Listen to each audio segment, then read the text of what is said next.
வணக்கம் ஃப்ரெண்ட்ஸ். இன்றைக்கி நம்ம பழைய இரும்பு கடையிலேருந்து என்ன பார்க்க போகிறோம் அப்படின்னு கேட்டிங்கன்னா, ஒரு டிரான்ஸ்ஃபார்மர் எப்படி பிரிக்க போகிறோம். நான் பழைய இரும்பு கடை வச்சுருக்கேன், எனக்கே இது தெரியாது. நண்பர் ஒருத்தர் சொன்னார், அதை உங்களுக்கு ஷேர் பண்ண போகிறேன். இன்றைக்கி ஒருத்தர் டிரான்ஸ்ஃபார்மர் போட்டிருக்காரு, பிரித்து பார்த்துருக்காரு. அதை பிரிக்க முடியல. பார்த்தா தெரியுதா, அதை எப்படி பிரிக்கலாம் அப்படின்னு சொல்லிட்டு இப்போ பார்க்கலாம் வாங்க. ரொம்ப ஈஸி. அதை பிரிக்கிறதுக்கு ஒரு கொடுவா, ஒரு சுத்தி, டிரான்ஸ்ஃபார்மர் நடுவில் வச்சுக்கோங்க, தட்டுங்க. சரிங்களா?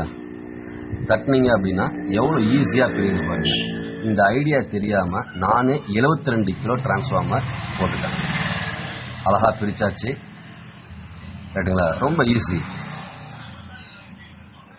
ஆனால் இதில் என்ன அப்படின்னு பார்த்தீங்கன்னா, பாதி செப்பு பாதி அலுமினியம்.